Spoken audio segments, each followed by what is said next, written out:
හැමෝටම සුබ දවසක්. අද අපි පටන් ගන්න යන්නේ බ්‍රහත් පරාශර හෝරා ශාස්ත්‍රයේ අපි එදා ඉවර කළා chapter 3 එක. chapter 3 එක ඉවර කරන්න ඕනේ නැහැ. ඒකේ first part එක තමයි අපි ඉවර කළේ. පළවෙනි කොටස වශයෙන් මම එක දුන්නා. ඊට පස්සේ මොකද උනේ අපි අවසාන වශයෙන් මේ ග්‍රහයන්ගේ ලක්ෂණ කතා කරලා අවසන් කරා. හරිද? දැන් අපිට තියෙන මේ තුන්වෙනි chapter එක නැත්තම් තුන්වෙනි පරිච්ඡේදයේ ඊළඟ කොටස නැත්තම් මේ අවසාන කොටසට යන්න. මේකෙදි මේ කතා කරනවා exhalation කියන්නේ උච්ච වීම. right? මම කෙලිම කතාවට එන්නම්. debilitation කියන්නේ නීච වීම. හරිද? ඔය දෙක ඇත්තටම වර්ණාවලියක්. හරිද? ඔය අතරේ තව දේවල් තියෙනවා. ඒ මොනවද? පළවෙනි එක අපි උච්ච බලය තමයි උපරිම බලය. හරිද? උච්ච අපි කොහෙන්ද යන්නේ? මෙහෙම ලියමු. උච්ච. ඊට පස්සේ මූල ත්‍රිකෝණ. right. ඊට පස්සේ ස්වක්ෂේත්‍ර. on field එකේ යාගෙම ශේෂ්ත්‍රයේ ඉන්නේ. ඊට පස්සේ මොකද්ද වෙන්නේ? ඊට මිත්‍ර සම සතුරු නීච. right? ඔය වගේ ಗುಣ තියෙනවා. එක් ග්‍රහයන් එක් රාශි වලට ಗುಣ තියෙනවා. විශේෂයෙන්ම මේ උච්ච මූල ත්‍රිකෝණ ස්වක්ෂේත්‍ර ඔය වගේ ආකාරයෙන්. right? එතකොට දැන් මෙතන ලොකු සමාජයේ අය අතර තියෙන ලොකු වැරදි වැටහීමක්. එයාලා හිතනවා ශනි තුලාවට ගිය ගාම ශනි උච්චයි කියලා. සෙනසුරු තුලාවේ උච්චයි කියලා හිතනවා. ඒ වගේම තව දෙයක් ඒගොල්ලෝ හිතන දෙයක් තියෙනවා. සිකුරු මීනේදී උච්චයි කියලා.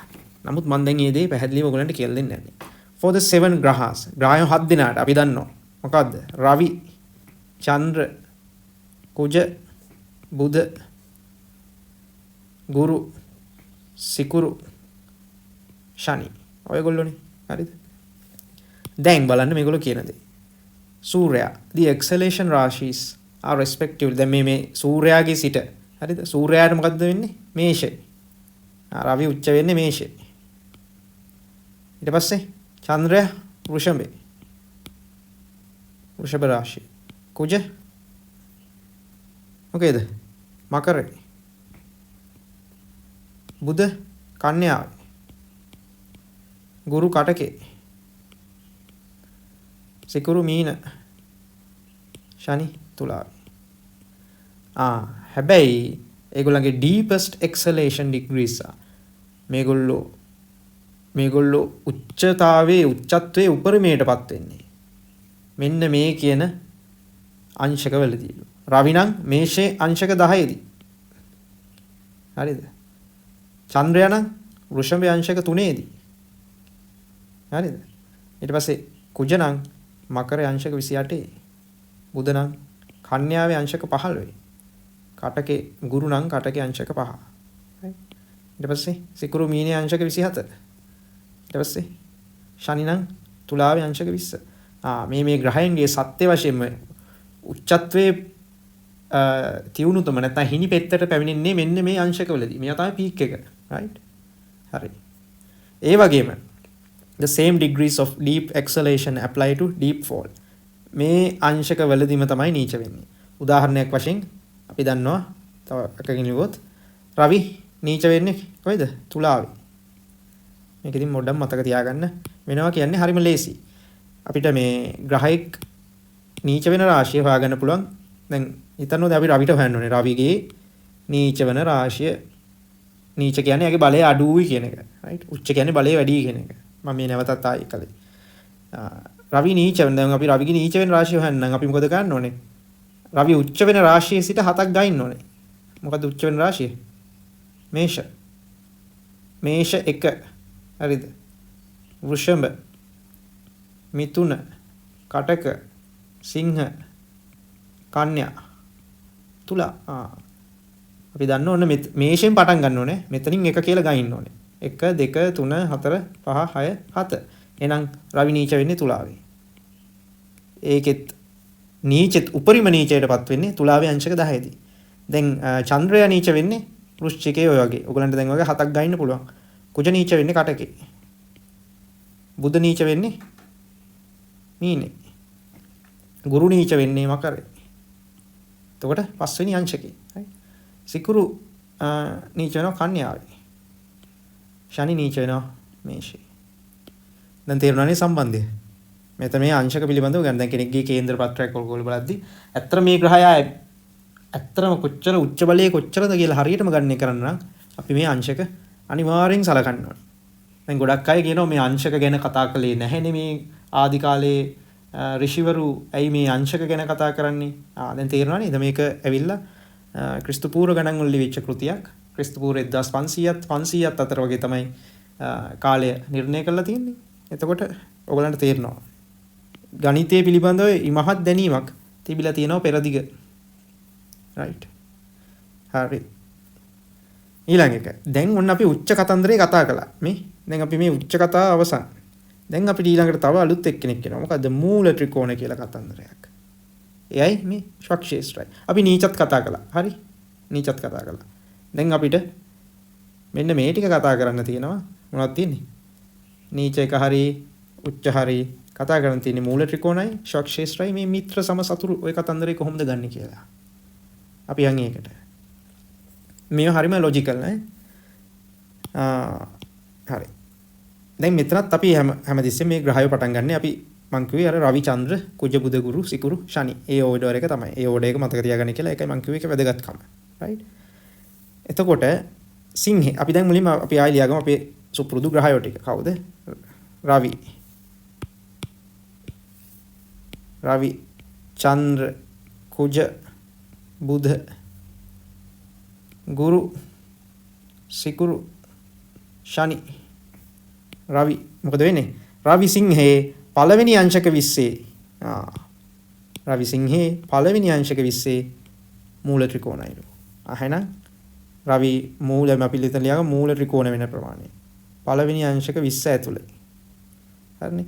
ඉතුරු අංශක දැන් අපි දන්නවනේ රාශියක දැන් සිංහ රාශිය වුණත් එක රාශියක අංශක 30ක් තියෙනවා. මම කලින් වීඩියෝ එකේ කතා කළා.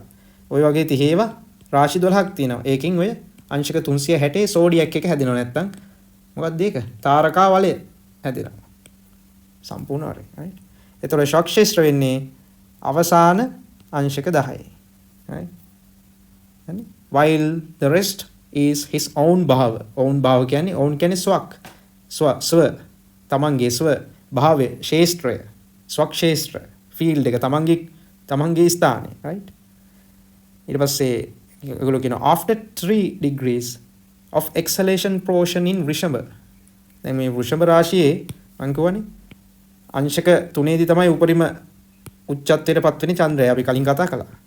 අන්න ඊට පස්සේ වෘෂභ රාශියේ චන්ද්‍රයා මොකද වෙන්නේ? මූල ත්‍රිකෝණයිලු. හරිනේ.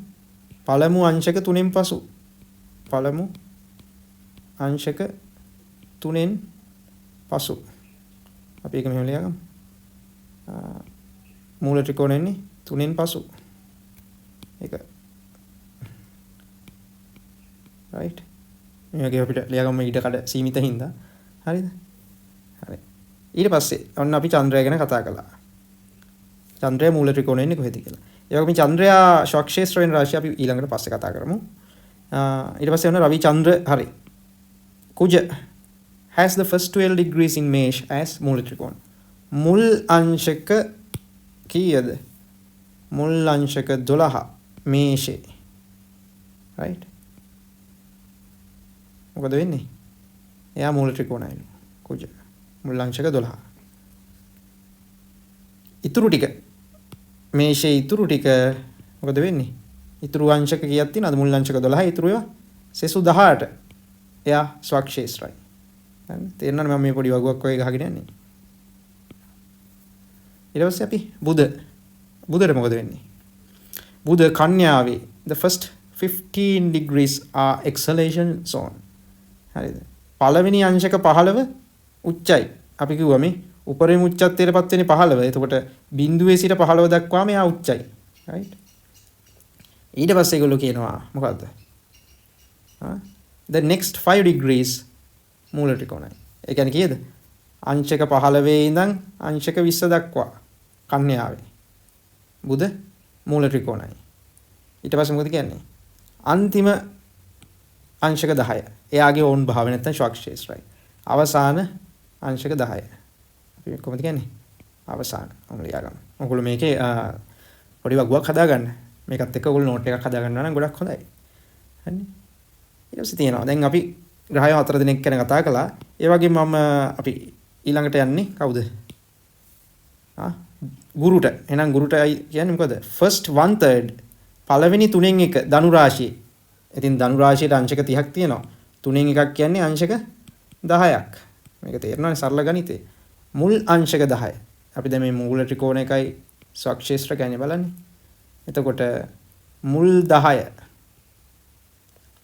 එයා මූල ත්‍රිකෝණයිලු. While the remaining part thereof is his own භාව. හරිනේ. ඊටු ටික කියන්නේ අංශක 10 සිට අංශක 30 දක්වා. හරිනේ.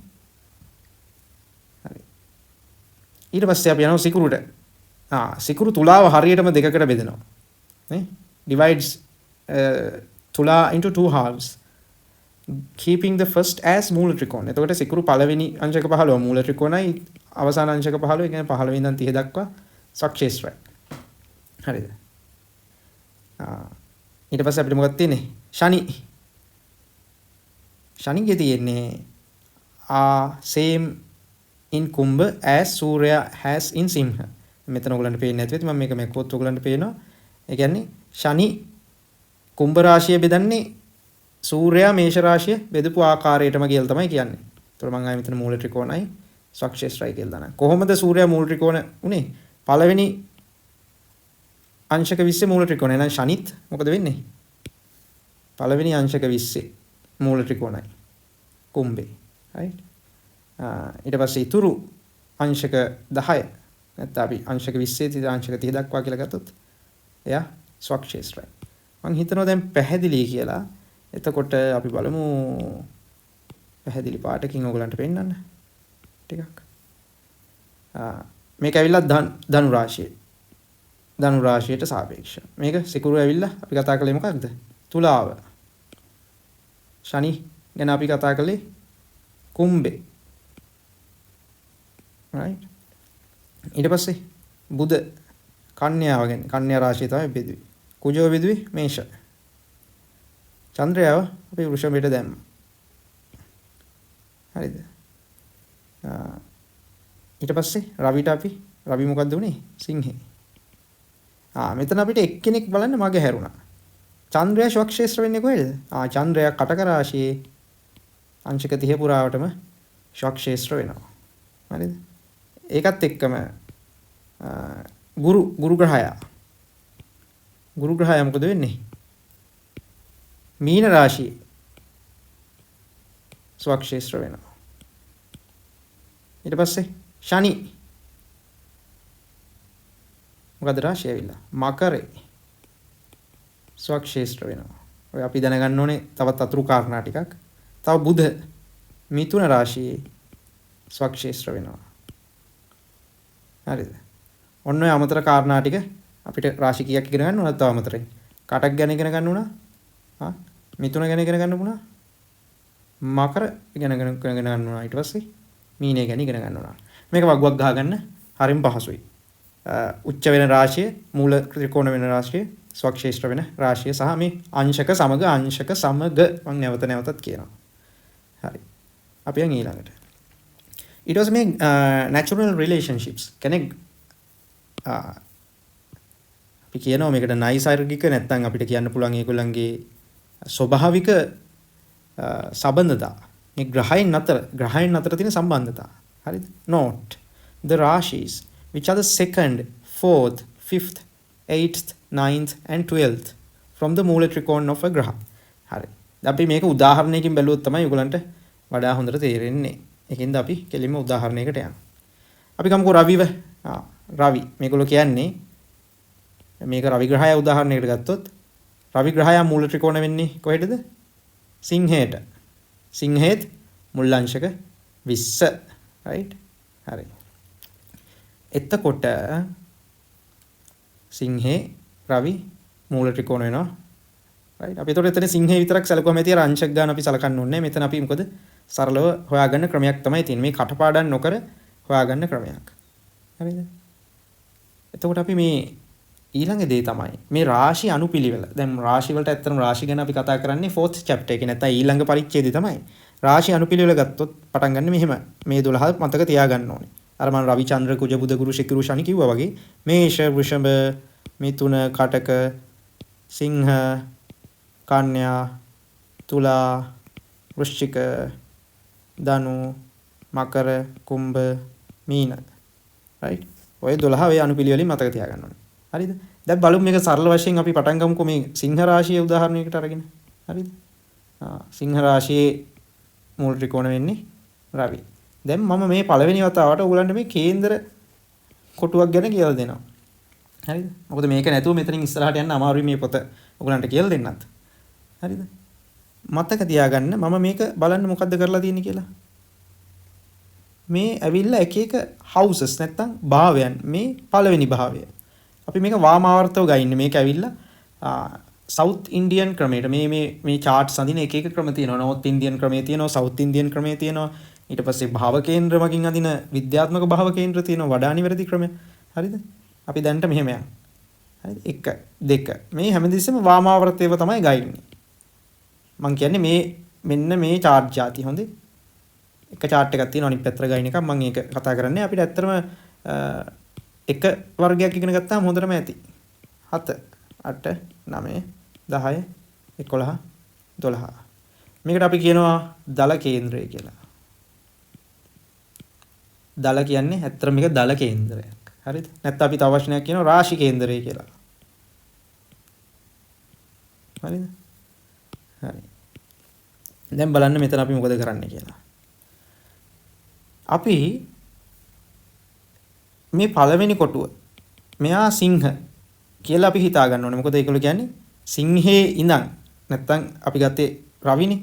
අදාළ ග්‍රහයා මූල ත්‍රිකෝණ වන රාශිය හේවත් මේ රවිට සාපේක්ෂව සිංහ රාශියේ ඉඳන් දෙවැන්න, හතරවැන්න, පස්වැන්න, අටවැන්න, නවවැන්න, 12 වැන්න මොකද වෙන්නේ?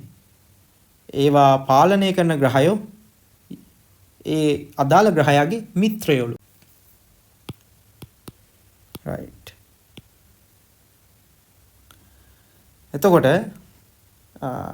අපි මේ පළවෙනි කොටුව සිංහ නම් අපි ඒක ලේසියෙන් කියන අපි මෙතන මැද්දෙම සිංහ කියලා ලියා ගන්නවා. ඒකේ තේරුම තමයි මෙන්න මේ උඩ මේ හරියට මෙයාට උඩින් ඉන්න එක්කෙනා සිංහ රාශිය කියන එක. හරි. එයා සිංහ නම් දෙවෙනි එක අපි මේ සිංහ පටන් ගමුකෝ. මෙයා එක නම් ඊළඟට එන්නේ කන්‍යා. මේක කන්‍යාව. එහෙනම් තුන්වෙනි එක තුලාව. මම මේක ලියා ගන්න මේක කන්‍යා. තුලා. එහෙනම් මෙයා වෘශ්චික ධනු මකර කුම්භ මීන ආයිමත් මීනෙන් පස්සේ මොකද වෙන්නේ ආයිමත් උඩට මේෂයට එනවා මේක රවුමක්නේ හරිනේ අංශක 360ක වලයක් මේෂ වෘෂභ මිථුන කටක ආයි නැවතත් අපි සිංහ කියලා එනවා මෙතෙන්ට අර අංශක 360 එනවා මම මේ ටික මකනවා හරි දැන් මොකද ඒගොල්ලෝ කියන්නේ මිත්‍ර වෙනවලු දැන් මේක මේ සංකල්පය ඔයගොල්ලෝ හරියට ග්‍රහණය කරගන්න ඕනේ දෙවැන්නාධිපතියා කවුද මේක හැමතිස්සෙම ගයින කොටත් අපි හැමතිස්සෙම එක කියලා ගයින්න පටන් ගන්නේ මෙතන ඉඳන් මේ එක දෙක මේක එතකොට අපි දෙවැන්නාධිපතියා බලනවා දැන් අපේ උදාහරණයට අරන් කවුද දෙවැන්නාධිපතියා කන්‍යා කන්‍යාවේ අධිපතියා කවුද අපි කලින් බැලුවා නම් කන්‍යාවේ අධිපතියා මේ වඩා පේන පාටකින් ලිව්වොත් මේ කන්‍යාවේ අධිපතියා වෙන්නේ බුධ මේ ටික යම්කිසි මතකයක් තියෙන්න ඕනේ මේක මතක තබා ගන්න පහසු ක්‍රමයක් මම පසු කාලිනව කියලා දෙන්නම් මේක කන්‍යා හතර වෙන්න 1 2 3 4 හතර වෙන්න වෘශ්චික පස් වෙන්න කවුද ධනු අට වෙන්න මීන නව වෙන්න මේෂ 12 වෙන්න කටක හරිද අන්න මේගොල්ලෝ මොකද වෙන්නේ මිත්‍ර වෙනවලු හැබැයි ඔන්න තව කන්ඩිෂන් තියෙනවා apart from ඒ කියන්නේ මේ දැන් මේගොල්ලන්ගේ දැන් මම ලෝඩ්ස්ලා ටික ලියා ගන්න මේගොල්ලන්ගේ අධිපතියෝ ටික මෙහෙමම නැත්තම් අපිට කතා කරන්න අමාරුනේ කන්‍යාවේ බුධ අපි පේන පාටකින් ලියමු කන්‍යාවේ බුධ ග්‍රහය වෘශ්චික අධිපතියා මට එතන වෘශ්චික රාශියේ අධිපතියා වෙන්නේ කුජ එතකොට අතන අපි මේෂේ කුජ අපි මෙතන කිව්වනේ යා පළවෙනි අංශක 12 දී මූල ත්‍රිකෝණ සහ දෙවෙනි ඊළඟට අංශක 18 දී ශ්වක් ක්ෂේත්‍ර වෙනවා කියලා. එතකොට තවත් වෘශ්චික රාශියේදී කුජ කියන ග්‍රහයා ශ්වක් ක්ෂේත්‍රයි. හරිද? වෘශ්චික රාශියේදී කුජ ශ්වක් ක්ෂේත්‍ර වෙනවා. එතකොට ශ්වක් ක්ෂේත්‍ර නැත්නම් තමන්ගේ අයිතික තමයි වෘශ්චික අයිති කුජට. ධනු අපි කලින් කතා කළා ගුරුගේ රාශියක්. මීනත් ගුරුගේ රාශියක්. මේෂ ආයි කුජගේ රාශිය. කටක චන්ද්‍රයා. හරි. දැන් අපි ඊළඟ කන්ඩිෂන් ඔන්න පළවෙනි කන්ඩිෂන් එක හරි. ඔන්න අපි පළවෙනි එකෙන් මොකද කළේ? අපේ පළවෙනි කන්ඩිෂන් එකෙන් අපි මේක හොයාගත්තා. ඊට පස්සේ ඒගොල්ලෝ කියනවා apart from the lord. මොකද කියන්නේ? lord කියන්නේ අධිපතිය කියන අර්ථය. apart from the lord of its exhalation රාශි. කවුද? ඒ කියන්නේ මොකද්ද? රවි its කියන්නේ ඔහු මේ මෙතන its කියන එකේ අදහස් වෙන්නේ අපි මේ සලකන ග්‍රහය. දැන් අපි මෙතන රවිනේ සලකන්නේ. එතකොට අන්නේ ග්‍රහය උච්ච වෙන රාශියට හරිද? ඒ ග්‍රහය රවි ග්‍රහය උච්ච වෙන රාශිය අයිති ග්‍රහය හැරෙන්න අනිත් අය ඔක්කොම සතුරුයි කියලා කියනවා. දැන් මොකද්ද මේ කියන්නේ? කියන්නේ අපි ගමු දැන් රවි ග්‍රහය උච්ච වෙන්නේ කොහෙදද? රවි ග්‍රහය උච්ච වෙන්නේ අපි කලින් කතා කළා මේෂ රාශියේ උපරිම උච්චත්වයට අංශක 10 ඉදිරිපත් වෙන එකවා. එහෙනම් මේෂ අධිපතිය කවුද? අපි කතා කළා මෙතෙන්දී කුජ. කුජ මේෂ රාශියේ පළවෙනි අංශක 12 මූල ත්‍රිකෝණය කිව්වා. ඉතුරු අංශක 18ට ශක් ක්ෂේත්‍රය කිව්වා. එහෙනම් මේෂය ඇති කුජට. එහෙනම් මොකද මේගොල්ලෝ කියන්නේ? කුජ හැර මෙන්න මේ අපි ගත්ත මේ කලින් ගත්ත ග්‍රහයෝ ටිකත් හරිද? රවි උච්චවන රාශියේ නැත්නම් මේ අදාළ ග්‍රහය උච්චවන රාශියේ අධිපතියාත් හැර අනිත් සියල්ල සතුරු වේ. හරිද? දැන් මේ අපි සප්තග්‍රහය මේ නවග්‍රහයෝගෙන් සප්තග්‍රහයෝගෙන් තමයි අපි කතා කරන්නේ. රාහු කේතු චුට්ටක් පැත්තකින් තියලා. right? එහෙනම් දැන් මෙතන කොහොමත් කුජ ඉන්නවනේ. අපේ අමුතුවෙන් කුජව දාන්න දෙයක් නැහැනේ. right? තේරුණාද? එතකොට සෙසු ග්‍රහය වෙන්නේ කවුද? එතකොට මෙයාගේ මිත්‍රයෝ අපි මුලින්ම ලියා ගන්නමුකෝ. රවිගේ මිත්‍රයෝ වෙන්නේ අපේ මේ සිස්ටම් එකට අනුව මේ බුධ ගැන මම පස්සේ කතා කරනවා. එතන තව අපිට එනවා බුධගේ තව අවස්ථාවක්. අපි දැනට ලියාගමු රවිගේ මිත්‍රයෝ. එතකොට මිත්‍රයෝ කවුද රවිට? බුධ, කුජ, ගුරු, චන්ද්‍ර. ඔන්න හතර දෙනා තමයි රවිගේ මිත්‍රයෝ වෙන්නේ. එතකොට මෙයාගේ සතුරු වෙන්නේ කවුද? සිකුරු, ශනි. ඔය දෙන්න රවිට සතුරුයි. හරිනේ? අපි තව එක උදාහරණයක් ගමු බලන්න. වඩා පැහැදිලි වෙන්න. අපි යමු. හරි. අපි මෙතනම ඒක කළොත් ඔයගලන්ට පැටලෙන නිසා අපි නේද හරි. ඒ උදාහරණයත් අපි මෙතනම ගමු. ඉතින් මට මේ ස්ලයිඩ් එකම මකන්න සිද්ධ වෙනවා. right?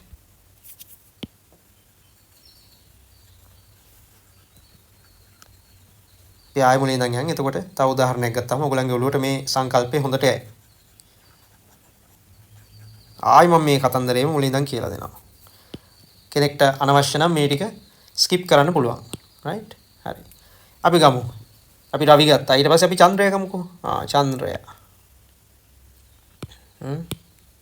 අපි ගමු. නැත්තම් මෙතන අපිට ආපු නැති ශනි වගේ ග්‍රහයක් ගමුකෝ. දැන් අතෙන්දි සතුරු වුණානේ ශනි. අන්න ශනි. අපි දැන් ශනිව තමයි සලකන්නේ. හරිද? එතකොට අපි බලන්න ඕනේ මොකද්ද මුලින්ම ශනි මූල ත්‍රිකෝණ. දැන් note the rashis. හරි? දෙවැන්න, හතරවැන්න, පස්වැන්න, අටවැන්න, නවවැන්න, 12වැන්න from the මූල ත්‍රිකෝණ. يعني මූල ත්‍රිකෝණ වෙන රාශියේ මේ අදාළ ග්‍රහයගේ. ශනි කොහෙටද මූල ත්‍රිකෝණ වෙන්නේ? ශනි මූල ත්‍රිකෝණ වෙන්නේ කුම්භ රාශියට. අපි දැන් මොකද කරන්නේ? අපි කේන්දරේ අපි ගහ ගන්නවා. right? කොහොමද ඒක ගහගන්නේ? හරිම ලේසි. මේ වගේ සිරස් සිරි දෙකක් ගැහුවා. තිරස් සිරි දෙකක් ගැහුවා. ඊට පස්සේ මේ කොන් ටික මේ ආකාරයෙන් තව ඉරි ගහලා බෙදාගත්තා. දැක්කද? දැන් 12ක් තියෙනවා. ඒතර අපි දන්නවා පළවෙනි එක අපි ගන්නේ කුම්භ කියලා. එහෙනම් මෙතන කුම්භ කියලා අපි ලියා ගන්නවා. හරි.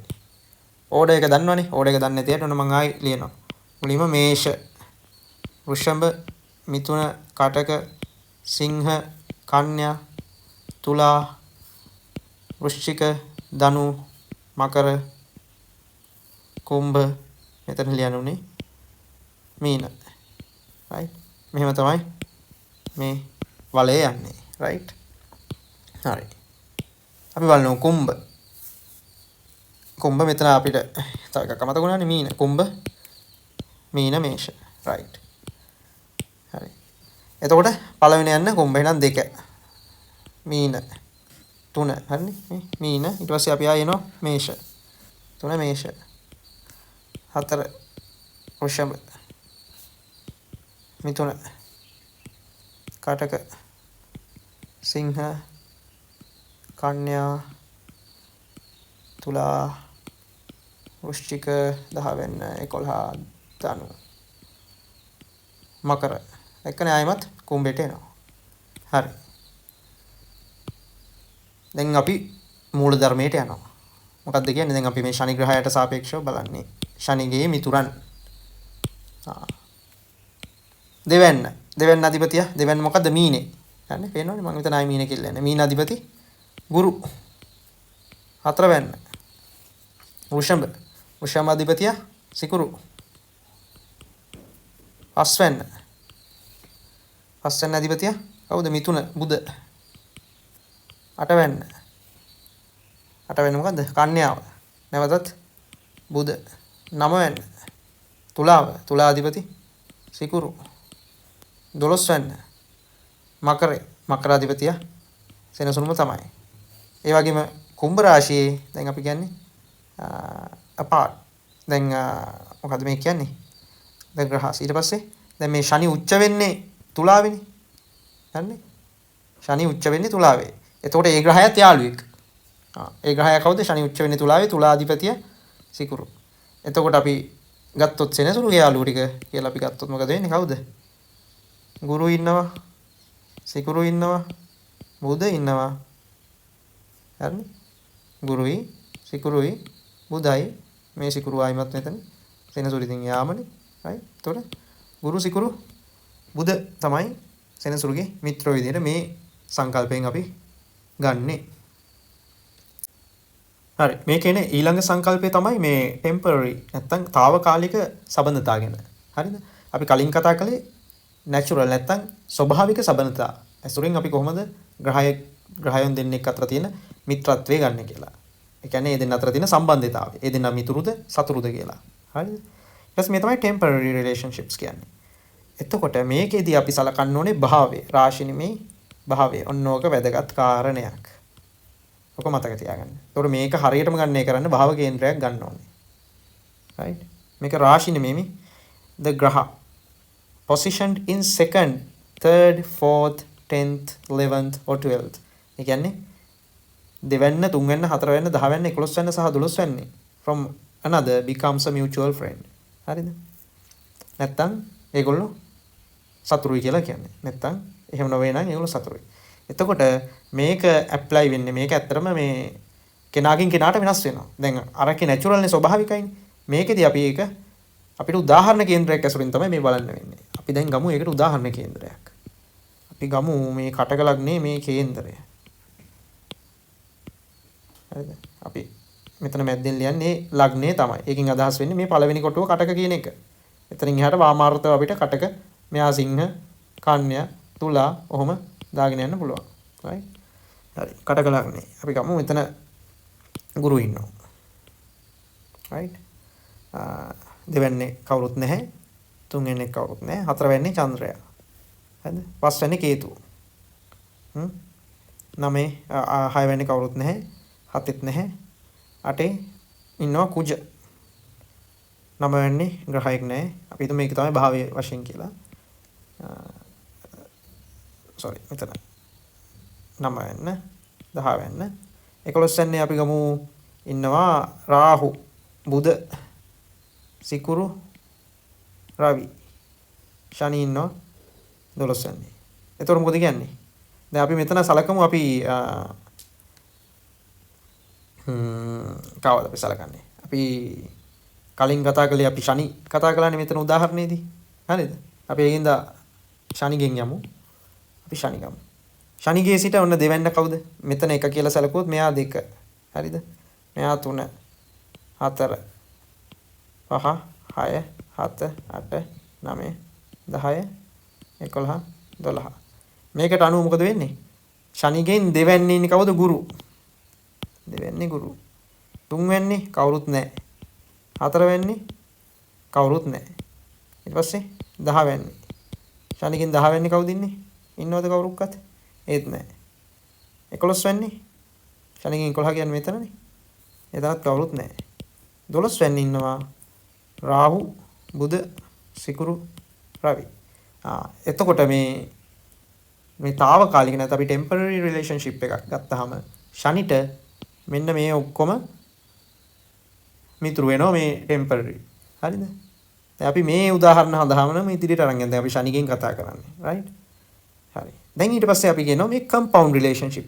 මේක ගන්නේ නැචරල් එකයි ටෙම්පරරි එකයි දෙකම එක්කහුව කරලා. හරිද? දැන් අපි දන්නවා සෙනසුරුගේ නැචරල් ශනි ගත්තාම නැචරල්ලා ඉන්නවා ටෙම්පරරි ඉන්නවා. නැචරල් ෆ්‍රෙන්ඩ්ස්ලා කවුද ආවේ? ගුරු, සිකුරු, බුධ කියලා මෙතන ආවා. හරි. ඒතර අපි ලියාගමු මෙතන නැචරල් අය ගුරු, සිකුරු, බුධ. එතකොට ටෙම්පරරි මිතුරු අය කවුද? මෙතන ආවා අපිට. ගුරු, සිකුරු, බුධ, රවි, රාහු. ගුරු, සිකුරු, බුධ, රවි, රාහු. හරි. දැන් අපි කලින් එකේදී මෙන්න මේ ආකාරයක් තියෙනවා. මොකද? මෙන්න මේ භාවවල සිටින ග්‍රහයන් තමයි తాවකාලික මිත්‍රයෝ වෙන්නේ. එතකොට ඒ නොවන අය සතුරුයි. කවුද ඒ නොවන අය? දැන් බලන්න මෙතන නැති අය කවුද කියලා. මෙතන නැති අය චන්ද්‍රයා ඉන්නවා. දැන් මේ ගොඩේ නැති අය චන්ද්‍රයා. කේතු. තව කවුද ඉන්නේ? කුජ. ඔච්චරයි. එතකොට මේගොල්ලෝ සතුරුයි. මේගොල්ලෝ ටෙම්පරරි හතුරෝ. හරි? తాවකාලික සතුරෝ. මේ తాවකාලික මිතුරෝ, මේ తాවකාලික සතුරෝ. හරිද? දැන් ඔන්න මං ශනිගේ දැන් මිතුරෝ ගැන උඩ කතා කළා. දැන් අපි සතුරෝ ගැන කතා කරනවා. මේ කියන්නේ නැචරල් අය, ස්වභාවික. මේ කියන්නේ తాවකාලික. එතකොට දැන් මේ සතුරෝ. හරි? දැන් මෙතන අපිට తాවකාලික සතුරු ආවේ චන්ද්‍ර, කේතු, ගුරු. ඇත්තටම අපි මෙතෙන්දි මේ නෝඩ්ස් දෙක නැත්තම් මේ රාහු, කේතු පොඩ්ඩකට පැත්තකින් තියෙනවා. මොකද ඒ ගැන සඳහනක් තාම අපිට මෙතන කරලා නැහැ. රයිට්? ඒකින් තමයි දෙන්න කපනවා. ඊට පස්සේ ශනිගේ නැචරල් හතුරු කවුද කියලා තමයි අපි හොයාගන්න ඕනේ. ශනිගේ නැචරල් මිතුරෝ මේගොල්ලෝ නම් ශනිගේ නැචරල් හතුරු කියලා කියන්නේ මේගොල්ලෝ නොවන අය. හරිනේ? කවුද ඒගොල්ලෝ? රවි, චන්ද්‍ර, කුජ, කවුද? බුධ හොඳයි, ගුරු හොඳයි, සිකුරු හොඳයි, ශනි. ඒතොර රවි, චන්ද්‍ර, කුජ තමයි ශනිගේ නැචරල් එනිමීස්ලා. එතකොට රවි, චන්ද්‍ර, කුජ. දැන් ඊට පස්සේ කියනවා මේ දෙක මෙන්න මේ දෙකම එකතු කරලා තමයි අපි ග්‍රහයන් දෙන්නෙක් අතර තියෙන මිතුරු සතුරුකම් තීරණය කරන්න ඕනේ කියලා. හරි. මේගොල්ලෝ කියනවා ග්‍රහයෝ දෙන්නෙක් දෙන්නම naturally temporary දෙන්නම මිතුරු නම් ඒගොල්ලෝ extremely friendly. ඒගොල්ලෝ naturally යාළුයි. අපි ගන්න temporary friendship එකත් එතනත් ඒ relationship එකත් යාළුයි. එතකොට ඒක extreme ඉතාමත් යාළුයි. හරිද? ඊට පස්සේ එකක friendship එක හරිද? අනිත් එකේ neutral නම් හරිද? දැන් මේ neutral කතන්දරය අපි පස්සේ කතා කරමු. මේ සංකල්පය ඔලුවට දාගන්නේ. මේ උදාහරණය ගත්තේ. එතකොට එකක යාළුයි නම් මිත්‍රයි නම් හරිද? අනිත් එකේ neutral නම් ඒ දෙන්න සාමාන්‍යයෙන් යාළු වෙනවලු. හරිද? ඒ වගේම සතුරු එකක සතුරුයි නම් අනිත් එකේ මිතුරුයි නම් ඒක කැපිලා යනවා. සතුරුයි මිතුරුයි නම් ඒක සම වෙලා යනවා. හරිනේ? ඊට පස්සේ දෙකේම සතුරුයි නම් එයා අන්ත හතුරෙක් වෙනවා. සහ ඊළඟට කියනවා සතුරුකම සහ නියුට්‍රල් නම් එක්කෙනෙක් එයා ඒත් සතුරෙක් වෙනවා. හරිනේ? ඔය ආකාරයෙන් තමයි මේක ගණනය කරගන්නේ. දැන් අපි මෙතන බැලුවොත් ගුරු බලන්න. ගුරු නැචරල් මිත්‍රයෙක් වගේම ටෙම්පෝරල් මිත්‍රයෙක්. එතකොට ගුරු ඊටමත් මේ කේන්ද්‍ර හිමියාට හොඳේ. මේ කේන්ද්‍ර හිමියාගේ සෙනසුරුත් එක්ක ගුරු කියන්නේ හොඳ යාළුවෙක්. Extreme friend. සිකුරුත් බලන්න. සිකුරුත් හොඳ යාළුවෙක්. මොකද දෙපැත්තෙන්ම හොඳයි. බුද බුදත් හොඳයි. රවි ඇවිල්ලා ටෙම්පෝරල් ෆ්‍රෙන්ඩ් කෙනෙක්. හැබැයි එයා නැචරල් හතුරෙක්. එතකොට මේක කැපිලා ගිහිල්ලා මේක සම තත්වයකට තමයි එන්නේ. ඉතින් ඕගොල්ලෝ දැන් ඔයාලගේ හඳහන් එහෙම අරගෙන බලන්න කවුද කොහොමද සතුරු මිතුරුකම් මෙහෙම හැදෙන්නේ කියලා මේ කම්පවුන්ඩ් රිලේෂන්ෂිප් එකත් එක්ක. හරිද? හරි. ඊට පස්සේ මේ රේෂියෝ ඔෆ් ඉෆෙක්ට්ස් නැත්තම් මේක වෙනස් කාරණාවක්. මේ අතර අපි මේක මේ නියුට්‍රල් නැත්නම් අපි මේ නියුට්‍රල් අවස්ථාව කියන්නේ යාළුත් නැහැ මිත්‍රත් නැහැ අර අතරමැදි අවස්ථාව. ඒක ගැන අපි ඉස්සරහට කතා කරනවා. කලබල වෙන්න එපා. මේ පොඩි සංකල්පනේ ඔලුවට දාගෙන යන්නේ. දැන් තේරුණාද වැඩි? දැන් ඇත්තටම මේකේ ගන්න දෙයකට තියෙන්නේ මෙන්න මේ ටික මතක තියාගන්න. දෙවැන්න, හතරවැන්න, පස්වැන්න, අටවැන්න, නවවැන්න, 12 වැන්න ඒ රාශිය වල පිහිටන අය මිත්‍ර වෙනවා සහ මොකද වෙන්නේ? ඒ අදාළ ග්‍රහයා උච්ච වෙන රාශියේ අධිපතියා එයාගේ මිත්‍රයෙක්. ඔන්න ඔය කතන්දරේ තමයි ඔලුවට ගන්න ඕනේ ෆැක්ට් එක. ඊළඟ එකේ ෆැක්ට් එක තමයි මේ භව කේන්ද්‍රය ගත්තාම 2 3 4 දෙවැන්න, තුන්වැන්න, හතරවැන්න, 10 වැන්න, 11 වැන්න සහ 12 වැන්න මෙන්න මේ භාවයන්ගේ පිහිටලා ඉන්න ග්‍රහයෝ ටික එයාගේ తాවකාලික යාළු වෙනව. නැත්නම් ඒක අර කේන්දරෙන් කේන්දරයට වෙනස් වෙන හින්දා තමයි අපි ටෙම්පරරි කියලා කියන්නේ. හරිනේ? නැතෝ එයා යාළු වෙලා තරහ වෙනවා කියන එක නෙමෙයි. ඒක කෙනාගෙන් කෙනාට වෙනස් හින්දා තමයි ඒක කියන්නේ. මොකද කේන්දර හැමෝටම මේ කේන්දරෙම නෙමෙයි තියෙන්නේ. රයිට්? හරි.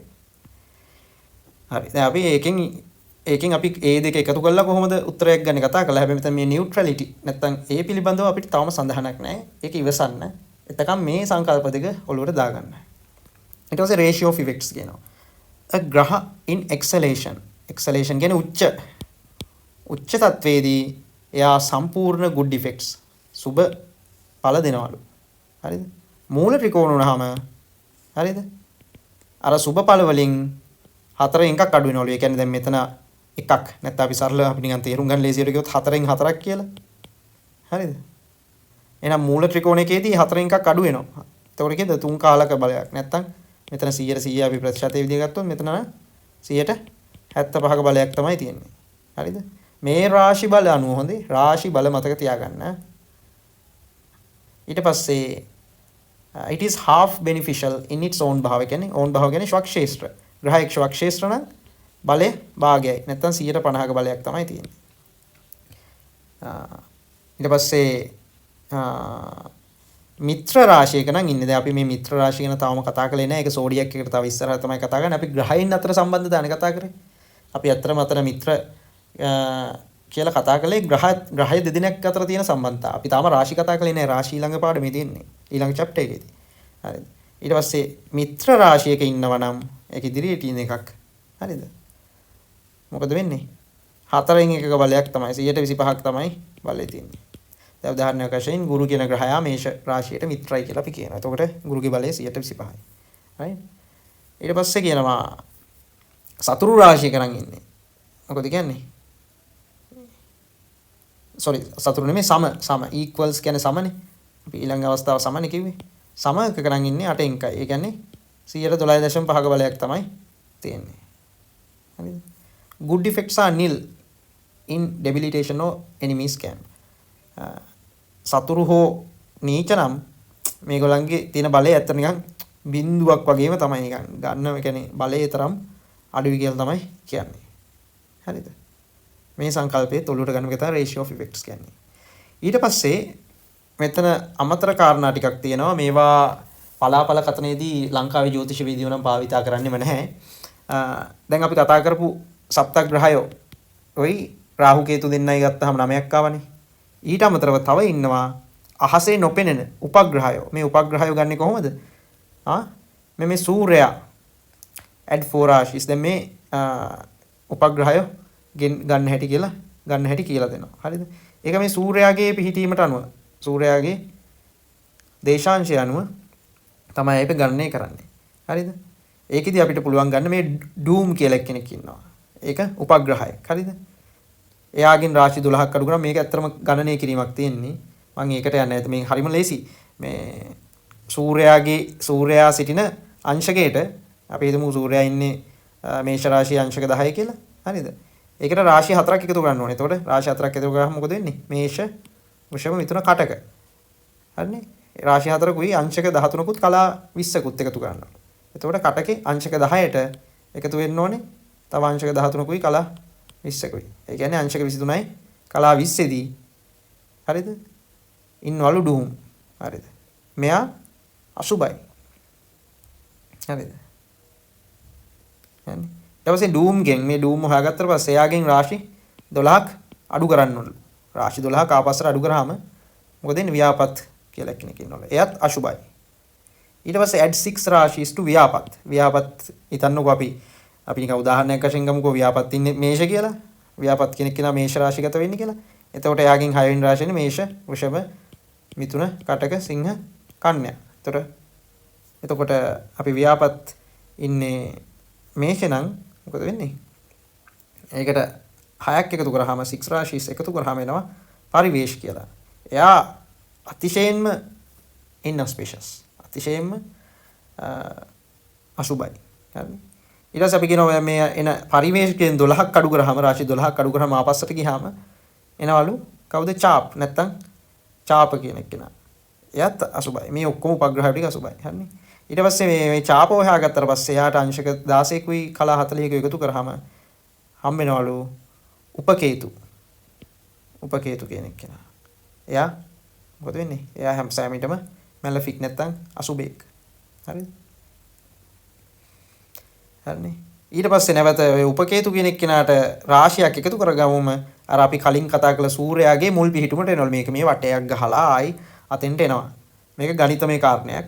මම මේක වැඩි විස්තර කරන්න යන්නේ නැහැ. මොකද මේක වඩා භාවිතා වෙන්නේ ඔය යම්කිසි තරංග දේවල් වලදී, ඉලෙක්ෂන්ස් වලදී, මැතිවරණ කටයුතු වලදී අපි මේගොල්ලන්ව භාවිතා කරනවා. මේක ටිකක් ජ්‍යොතිෂයේ ගැඹුරු සිද්ධාන්තයක්. නමුත් මේ ග්‍රහ තත්ත්ව ගැන කතා කරද්දී ඒ chapter එකේම කොටසක් විදිහකට උපග්‍රහ ගැනත් මෙතන කතා කරලා තියෙනවා. right? හරිනේ. if one of these afflicts සූර්යයා මේ එක හෝ උපග්‍රහයක් සූර්යයාට බලපෑම් මෙල්ල කරනවා නම් ඒ ජන්මියාගේ අනාගතේ නැත්තම් දෛවය නැත්නම් එයාගේ තියෙන එයා ගොඩනගාගත්ත දේවල් ඔක්කොම අඩු වෙලා යනවා. while Chandra and Lagna respectively associated චන්ද්‍රයා හෝ ලග්නය මෙන්න මේ අපි කතා කරපු උපග්‍රහය ටිකත් එක්ක සම්බන්ධයක් තිබුණොත් ඒගොල්ලෝ මොකද කරන්නේ? destroy the longevity. ඒ කියන්නේ තමන්ගේ ජීවිතයේ දිගු කල් පැවැත්ම නැති කරලා දානවලු. ඒ මොකද පැවැත්ම නැති වෙන්නේ චන්ද්‍රයාට මේ චන්ද්‍රයව ග්‍රහණයට ලක් වෙලා හිටියොත් ඔය අපි කතා කරපු උපග්‍රහයන්ගෙන් මේ පැවැත්ම හරි චන්ද්‍රයාගෙන් ඊට පස්සේ විස්ඩම් එක තමන්ගේ ප්‍රඥාව ලග්නය ඇසෝෂියේට් වෙලා ඉන්නවනේ. හරිද? ඒක so declared Lord Brahma the lotus born. නෙළුම් මලෙන් උපන් බ්‍රහ්ම විසින් තමයි ඒක පවසලා තියෙන්නේ මහර්ෂි පරාශරට. මේකේ පටන් ගැනීමේ තියෙනවා මහර්ෂි පරාශර මේක මේ ජ්‍යොතිෂ ශාස්ත්‍රය ඉගෙන ගන්නේ බ්‍රහ්මයාගෙන්, මහා බ්‍රහ්මගෙන්, ලෝඩ් බ්‍රහ්ම. එතනින් එයා ඊට පස්සේ ආගේ ශිෂ්‍ය පරම්පරාවට දෙනවා කියලා තමයි කතාව තියෙන්නේ. right? ඕක තමයි උපග්‍රහයන්ගේ කතාව. හරිද? එතකොට මේ උපග්‍රහය ටික ගන්න ඕනේ. මෙතන මම මේක අපි මේ කලින් කතා කරපු ටිකම පහසු කරලා දීලා තියෙනවා. මම හිතන්නේ බලන්න. ඩූම්ව ගන්න හැටි අපි කතා කළා. එක උපග්‍රහයක්. හරිද? ඊට පස්සේ ව්‍යාපත්ව ගන්න හැටි දෙවෙනි එක්කෙනා. පරිවේශව තුන්වෙනියා. ඊට පස්සේ චාප්. හරිද? හතරවෙනියා. උපකේතු පස්වෙනියා. හරිනේ? ඔය උපග්‍රහය පස් දෙනාව ගණනය කරගන්න හැටි අපි කියලා දුන්නා. right? මේක මෙතන තියෙනවා සරලව. ඔයගලන්ට කියවලා තේරුම් ගන්නත් පුළුවන්. මේවා දැන් මෙහෙමයි මේවා දැන් අතේ ගණනය කරන්න මහන්සි වෙන්න අවශ්‍ය නැහැ. අපිට අවශ්‍ය දැනුම මේවා ගණනය කරගන්න අවශ්‍ය මෘදුකාංග දැන් ඇවිල්ලා තියෙනවා තාක්ෂණයේ සමග. ගණිත දැනුම තියෙන්න ඕනේ අනිවාර්යෙන්. අපි මොන මෘදුකාංගේ පාවිච්චි කරත් ගණිත දැනුම තියෙන්න ඕනේ ඒක එක දෙයක්. තේරුණාද? මේ කොහොමද ගණනය කරන්න කියන එක අත්‍යවශ්‍ය දෙයක්. ඒනට මම කිව්වේ අපිට මේක මෘදුකාංගයක් ඔස්සේ වුණත් කරන්න පුළුවන්. ඊට පස්සේ මේ points to remember කියලා තියෙනවා. ඒ කියන්නේ මේක ට්‍රාන්ස්ක්‍රිප්ෂන් එකක් මම එක වඩා ලුහුඩු කරලා හදපු දෙයක්. උපග්‍රහයෝ දිස්නයක් දෙන්නේ නැහැ. නැත්නම් ඒගොල්ලන්ට සැබෑ පැවැත්මක් නැහැ. ඒගොල්ලෝ mathematically calculated. ඒගොල්ලෝ ගණිතමය ලක්ෂ්‍ය හැමතිස්සෙම අසුබයි. ඒගොල්ලෝ ගේනවා කරදර, ප්‍රමාද, බාධක, problems, delays and obstacles. They are used in මුහුර්ත.